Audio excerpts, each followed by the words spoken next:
Hello and welcome to the first ever episode of the Dev Getaway podcast. I'm your host, Fabian Valander, and you might know me from my YouTube channel. You might be watching this on my YouTube channel, actually. This is the first episode of the Dev Getaway podcast. Now, why do we need another game dev podcast? I'll tell you why.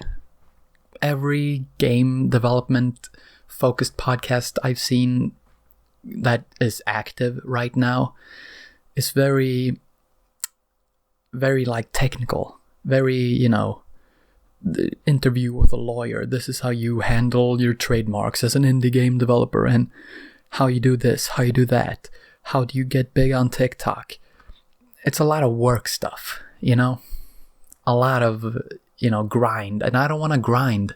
Well, I grind, but I don't want to grind 24/7. I don't want to sit and learn stuff on my way to go and learn stuff. You know what I mean?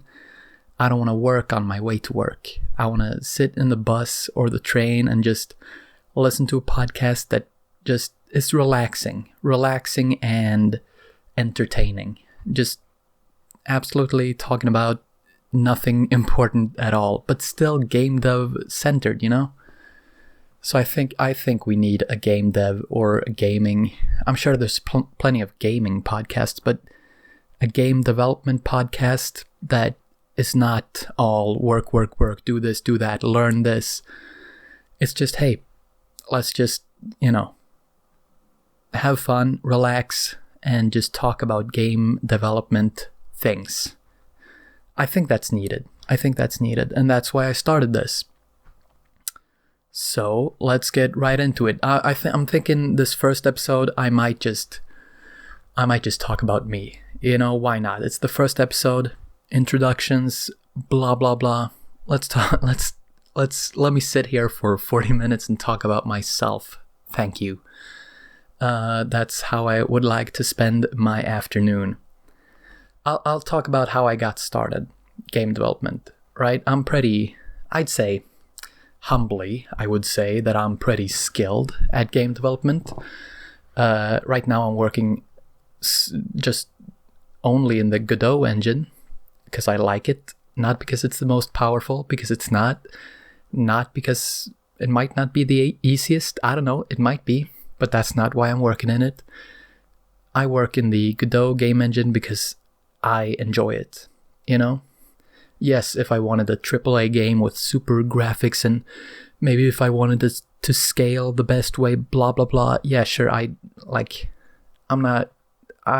never claim that Godot engine is, performance-wise the best choice. But it's, I feel good when I'm sitting in that engine. I just feel good. It feels fun to work in. Everything from the interface to just how you make stuff in the engine, I just like it. It's more enjoyable than other engines, and that's why I use it, because I have fun while I'm working. And that's the only reason I need, really. But I have not always worked in the Godot engine. I used to be a Unity boy, so to speak. I used to work a lot in Unity. My first, when I got serious about game development, I started in Unity with the Brackeys tutorials. This was 2018, kind of. Started with Brackeys and Unity and everything. Sat in Unity for a couple of years. 2, maybe 3 years. Wait, no, I'm not gonna... A couple of years. I sat in Unity solely in Unity. And I learned a lot. I made some good games. But then because I went to a game dev school, for school we needed to make a project in Unity and then a project in Unreal Engine, just to learn both of them. So then I jumped to Unreal Engine. I made some games there, a couple of games, not as many as in Unity, but a couple of games. And I liked it. I used blueprints, not C++. And it was fun. It was nice. But then I think I went back to Unity because I liked Unity more than Unreal. But then I discovered Godot. And ever since I discovered Godot, I have been just writing for Godot 100%. Just because I find it more fun to work in. Not because it's the best. So you don't need to argue. Stop arguing. I'm not saying it's the best. I'm saying I like it the best.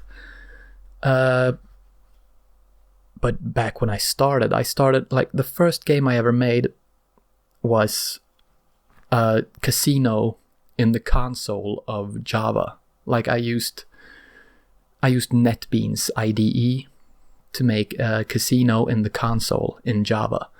And by in the console, I mean that it was just text. It was not an interface at all. It was just text in this NetBeans IDE. And it was a programming course in school because you could pick your own course. And I picked programming because I thought, oh, I get to sit in front of a computer all class. I'll take it, you know. So I took programming. Me and my friend took it. And I liked it, you know. I had a lot of if statements in the code. Almost only if statements. And I made this casino thing where you could choose between a slots machine and a blackjack table. And for the blackjack table, I had an array of cards, of all the values of the cards. And then I made a function to shuffle the array, but I didn't make it. I got it from Stack Overflow like a normal person. And I still to this day remember when my teacher came up to me and looked at my code and said, wow, that's a nice shuffle function you've made.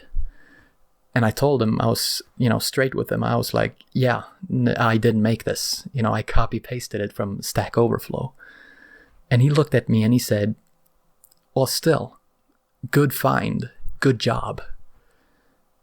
And I was confused. I was like, did I just get praised for stealing stuff from the internet? Is that how it goes here? I just thought, man, what a cool teacher I have. But that was like the first piece of, how programming works, what the attitude is. Like, good job, you found a good script on the internet. Like, that's something to praise you for. I like that. And I almost failed that class. I barely passed. I don't think I should have passed that class.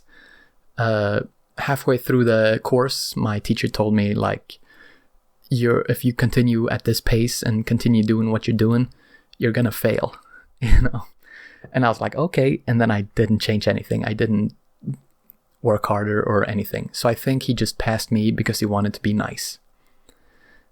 And that was nice.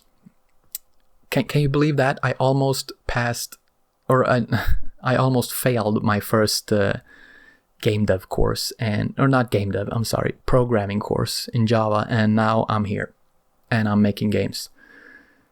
So anyway, after after I passed barely that course, I stopped programming game dev for like a year. I just stopped doing it. I was like, okay, that was fun. Now let me go play video games and watch Netflix in my spare time. I just stopped doing it, and then 1 year later, I got like I was like, I gotta make a real game, I don't want to make anything in the console. I want to make like something with an interface, like an actual game. So I started watching these YouTube tutorials about Java, because since I only knew Java, I didn't want to step out of it. I didn't want Unity, because it was like, Unity, C#, oh, I don't know C#, I'm too scared to do that. I know Java, let me just do Java. So I Googled around how to make a game in Java, core Java, and I found this YouTuber called Rysnow, RYI Snow, and, go support him. He's the best. He taught me how to make my first game, and that tutorial series is still up. It was basically a clicking buttons adventure game in just core Java. So if you've used Java, basically I used something called, like, I made the entire game from J-frames, J-panels, and J-buttons. Imagine, if you know anything about game engines, imagine making a whole game, but the entire game is just canvas items and UI items. Like, you can only use, like, rectangles and panels and buttons, but you do it in core Java, so you have to type out the number of pixels the buttons should be from the edge and stuff. So that's what I did. I made an entire adventure game. It's got like at least 1 hour of playtime. You have to spend at least an hour to complete it. So it's like a game, in core Java, with just buttons and images and panels, which is just containers for images and buttons. And yeah, I'm not like, that game it's a pretty good game. It's got kind of an overarching story. At the end of the game, it says beta is over. Thank you for playing the beta. But, I never got around to developing the entire game. But it's a nice little game. It's playable too. I'm just going to promote this. It's playable right now, villander.itch.io. You can play it. It's called Story of Hope. Yeah, I like it. As the first ever game I ever made. I mean, I made the casino stuff in the what's it called, console. But the first game with an interface I ever made, it's a feat. I think it's impressive. I impress myself, at least. Yeah, so I made that game. in the entire game is made in one script. It's one script with that, like, literally thousands of lines of code, which consist of 90% if statements. It's horrifying to look at. It's absolutely, like, I get nightmares from looking at the source code. I still have the source code. I think you can even download the source code from my itch page, just because it's so fun to look at. Like, wow, this is crap. Yeah, the entire game in one script. Literally the entire game in one script. I remember I wanted an ambience track for when you went into the church in the game.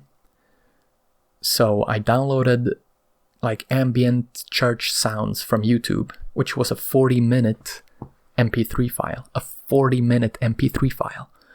And I just, oh, this is great. And I just dragged that into the project. So every time you go into the church in the game loads up a 40-minute MP3 file. Am I crazy or is that crazy? And you can feel, like, even though it's a game made of buttons and only buttons, you can you can see and notice the stutter when you go into this location. When you press that button, it's like a clear stutter of like half a second just going into that location, because the game is loading a 40-minute audio file. Don't do that. If you're listening to this and you want to make a game, don't put a 40-minute audio file in your game. Put like a 2-minute audio file which loops seamlessly. That's how you do it. Not a 40-minute one. Yeah. I like that game. That game has a special place in my heart still.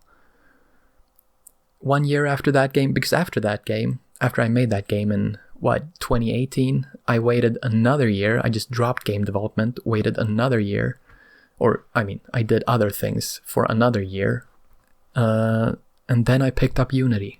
I finally picked up Unity because I was like, no, I want to make games. I want to take this seriously. How do I take it seriously? I get a game engine.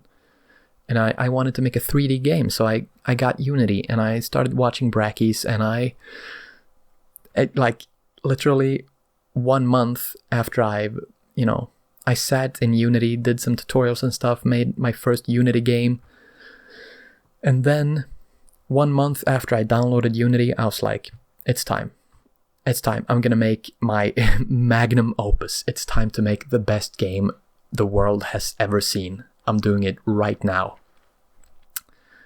1 month after installing Unity for the first time, I was like, yes, I can make it. This is game of the year. I'm starting it right now. This is my dream game. Yep, you guessed it. It was my dream game. I was going to make it. I was going to start devlogs, and I was just going to go for it, And so I did. I made devlogs about it. I made in total 3 devlogs about it. Horrible devlogs with horrible thumbnails and horrible everything. And it was a horrible game, and I barely made anything. I was just, being a total, copycat of the current devlog people on YouTube. If you were on YouTube game dev back in the day, it was like early Donnie stuff, like Off the Sticks or whatever the game was called. And then, of course, the OG Thin Matrix. I was basically every devlog on YouTube in 2018 was a Thin Matrix clone. Let's be real. They were all Thin Matrix clones. Even Donnie was. But yeah, so I was another Thin Matrix clone, or I tried to be. And then I gave up that project, and I made the videos private because I was like, oh my god, I have devlogs, and now I've given up the project, which the devlogs was about. Let me just, hide the evidence. Let me just remove the videos. But I still have them. They're just private. Maybe I'll unprivatize them someday. But then I started making another game, a Christmas village, like city builder game. Made a couple of videos. That was a good game. It was like an idle game, clicker game, kind of, with, city building elements. And then I stopped working on that. I ruined the project files, and I didn't want people asking questions, so I removed those devlogs as well, made them private. And then I was like, okay, I need to stop. I'm gonna stop doing this YouTube thing. So I got a lot of private videos from that era, and I did exactly what I'm doing now. I had the face cam, and I had like the energy and the jokes and stuff, just worse. So it's fun to look back at and see where I came from to where I am today. Not that I'm huge today, but very much bigger than I was back then. I mean, I had less than 100 subscribers for all of those devlogs. But you saw the devlogs on YouTube, and you saw like people posting one devlog of one game, and they blew up and got like 100,000 views on their first devlog without ever posting the second one, and it was the first video on their channel. And that still happens today. To this day, I see on YouTube like people posting their first video, their first devlog ever, and they just get like 1 million views, and I'm like, oh my god, I'm grinding for my views. I'm really trying to get views, and these people put out their first devlog and they just lap me, several times over, just in one video, without even really trying as hard as I'm trying. That's discouraging. But yeah, I saw that back then, and I was like, oh, I'm gonna be that guy. I'm gonna put out my first devlog and get 100,000 views. And I put out my first devlog, and I got 10 views. I got 10 views. Next day, it was on 15 views, and I was, But I kept grinding, and until I didn't, and just privated all the videos. But whatever. After that early YouTube Fabian era, I went and took a hiatus from YouTube, and I just focused on game development, did some game jams, and 1 year later, or like 6 months later, 2019, I started the game dev school. I went to a game dev school. 2 years of that, I learned a lot of things, but I kept learning things at home as well. And then the second year of that game dev school, I got to make my own project. And that's when I started my Godot project, Glade. And I made that for the entirety of my second year. And that's when I started making the devlogs that you might have watched back then, or the devlogs that you can find on my channel today. If you scroll down, you can find those early Glade devlogs. So that's when it really started. That's when I was like, okay, I'm actually gonna, put out YouTube videos consistently. And I did. And that has gotten me to where I am today, doing this podcast. Yeah. That's a little Fabian history lesson recap thing. I'm hoping I'm gonna get some guests on this podcast as well, because I mean, as much as I like to talk about myself, it would be very much easier to have someone to just, go back and forth with, and someone to carry the conversation a little bit when I am running out of ideas, right? I just want to talk a little bit about the video I posted yesterday. Today's Thursday. If you don't care, you might be listening to this a year from now. You don't care what day it is. But yesterday I posted a video titled, I made an RPG where you can level up anything or everything or whatever I call it. And that is going crazy right now. That video is like really outperforming all of my other videos. Like 20 hours after I posted it, it's just like steamrolling my entire catalog of videos on YouTube. I did not expect that. And I've gotten positive comments about the game, like, this is a great game, blah, blah, blah. Like, I made that game. The total development time of the game is probably less than 20 hours of active development.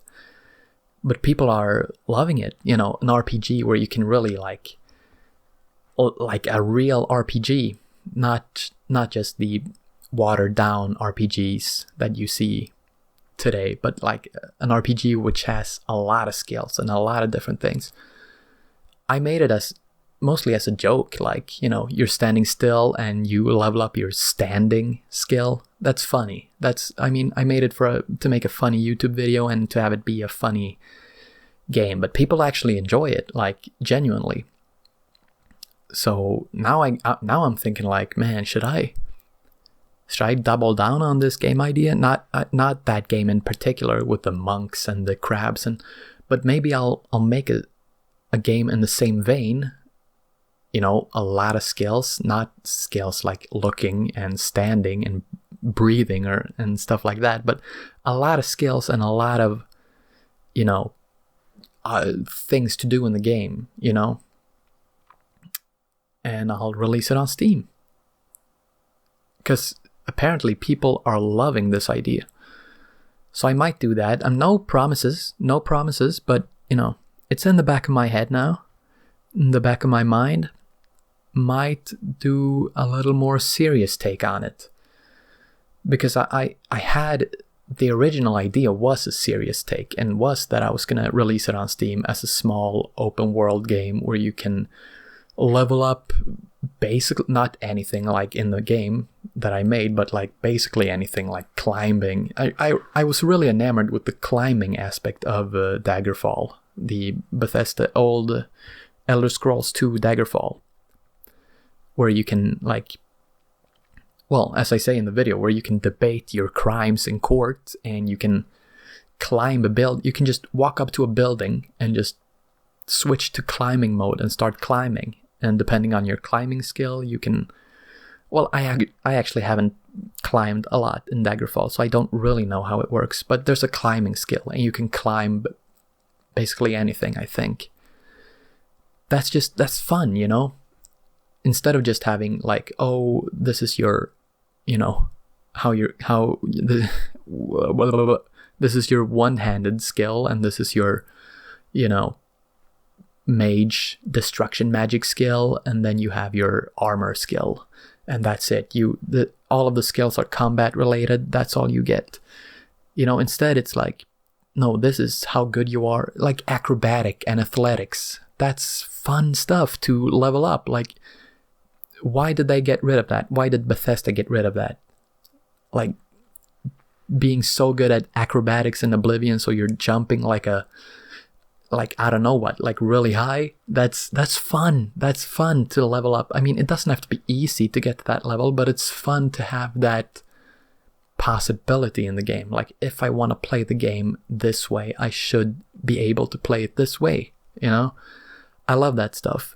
And like, to have like a modern Bethesda game or a modern Fabian Volander game maybe, where climbing is a skill and you can really like, you know what? I don't want to be a knight. I don't want to be Dragonborn, the chosen one. I just want to be a cat burglar. And I'm going to climb up houses into people's windows, unlock the windows, sneak in, steal some stuff, get out of the window and climb down. And all climbing is a skill, lockpicking is a skill, sneaking is a skill. Like all of that stuff. To really like, I want to be a burglar who climbs.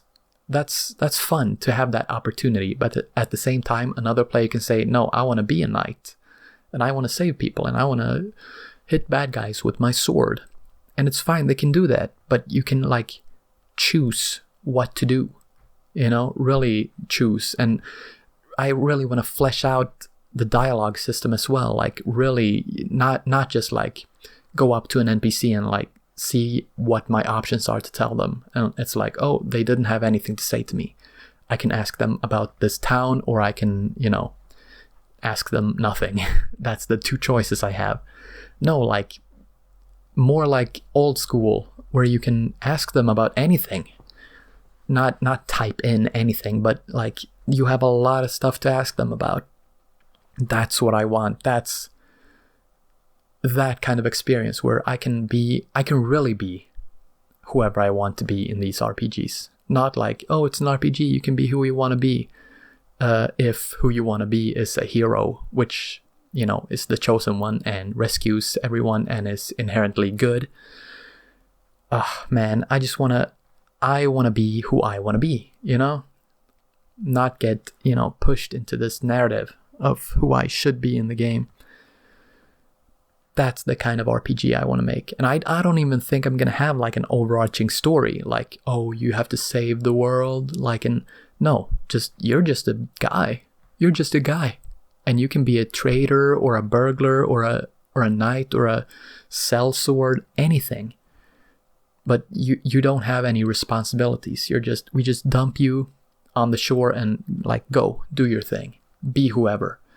But a thing I do like about the new Bethesda games is about Skyrim specifically. It's like you actually start the game with a clean slate. I love that. Because people like the old style as well, where you make your character in the beginning, like, this is my skills, this is what I'm good at, this is my major and minor skills. But I don't like that. I don't like to say that my character, as soon as I start the game, like, you are a mage, my character is a mage, no take backsies, you have to be a mage now, boom, I'm playing a mage. And my minor and major skills are mage related, and I cannot change my mind about it. I don't like that. I'd rather much have a game where your character is a clean slate, like you are nothing. If you want to be a mage, go be a mage. If you want to be a warrior, go be a warrior. And if you want to be a warrior and then change your mind, you can. You can change your mind and be a mage instead. Because I have issues committing to a playstyle. Especially when I have to choose my playstyle before I even play the game. That's like, you know, I don't want that in my game. I want you to just be able to go into the game, try being a mage and a warrior and a thief in one character, and then decide, you know, start as a clean slate, try everything, and then like, yeah, this appeals to me the most, and then go down that path. Not lock yourself into something you don't know how it's going to be. What if I release a game where the, you know, combat with swords and shields and stuff is very well polished, but the magic combat is, you know, dog shit? Then I don't want you to, you know, like, oh, I want to be a mage, and then you start the game as a mage, and then you're like, oh, this is not fun at all, being a mage. It's way more fun to swing a sword. You know, that's the polished part of this game. But then it's like, oh, well, I'm locked into being a mage because I said my character would be a mage, and I chose mage before I even got to play the game. So now I have to start over with a new character. I don't like that. I'd much rather have a clean slate in the beginning, but still a lot of skills and a lot of possibilities. That's my dream RPG. And I'm not going to say dream RPG. That's such a clickbaity. Yeah, I hate it. I hate the dream. Like, if a game developer puts the word dream in his title, I'm like reporting the video. I don't care. I'm doing that. I'm reporting your video if you put dream game in the title. My dream, whatever. My dream would be for you to shut up. That's how I feel. Stop it. It's silly. It's silly. But yeah. I'm not gonna say dream RPG, but that's the RPG that I want to make. And that's the RPG that I want to play. And I might actually make it. Now I know as a single developer, I can't just dive into like, oh, I'm gonna make an RPG open world with more skills than AAA RPGs have. That's not realistic. But here's what I'm thinking. My scope is big when it comes to the possibilities of the skills and the possibilities of what you can do in the game. I want you to be able to do a lot of things, and I want a lot of systems in the game to be interconnected, you know? So everything makes sense and everything connects to everything with the dialogue. Like if you break into a window, I want the NPCs to talk about it the next day. Like, oh, my house got broken into. Did you hear that? Oh my God. You know, I want interconnected like that. And I want a lot of skills, and I want total, complete freedom starting from a clean slate. But I am willing to compromise on the size of the game. More specifically, the size of the game world.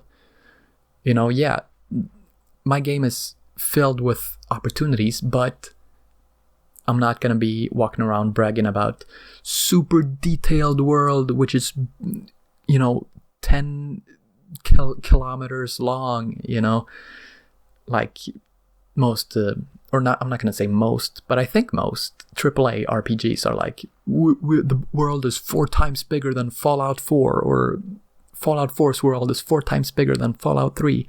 Like, okay, like, how much time do you think I have? I'm not going to go around the entire world. Just give me, I'd rather have interesting things to do in the world than have a big world, you know? So, obviously, my graphics are not on the same level as AAA as well. So, I have all that depth in the mechanics, the depth in the skill system, the depth in the connectivity between the systems in the game, but I sacrifice the size of the game world. As you could see with the game I released yesterday, Monk Island, with the YouTube video, that's a small island. People still played the game a lot, but it's a really small game world. But you can do so many things in it, so it's fun still. So I sacrifice the size of the game world, and I sacrifice the graphical fidelity of the game. Obviously going for like old school, you know, pixelized textures and, you know, characters with less than 200 tries. I like to sacrifice those things and then focus on the experience, the things that I just, you know, told you I'd focus on. That's how I like to do it. And I think that's how I'm gonna do it. But maybe I don't want to I don't want to promise anything. Maybe I got some other ideas that I want to make into commercial Steam games. Maybe I just want to focus on YouTube. I don't know. But I'm just saying, the reception my last video got and the last game has made me think about it. Because I was already, you know, I already had that itch I wanted to scratch with an RPG, and I thought I'd scratch it in this way by making a video about a kind of quick meme RPG that I made. But people like it so much, so now I'm thinking, oh, maybe I should actually make what I want to make, you know? We'll see. We will see. I'm excited about the future, regardless. But yeah, I definitely want to explore that a little bit more. How about you tell me what you think? Should I double down on this RPG? Should I? Well, whatever. Just tell me tell me something in the comments. If you're listening to this where you can comment, maybe you're listening to this on Spotify or something. I don't think there's any comment section there. But if you are, check out my YouTube channel, Valander. I make game dev related videos almost every week. I'm not going to say every week because it's not every week, but I do my best to make them consistently. And you can also see the video version of this podcast. And if you want the full video version, because the full video is not on YouTube, the full video is only on Patreon. So check that out and I would be very happy. And I will see you next week.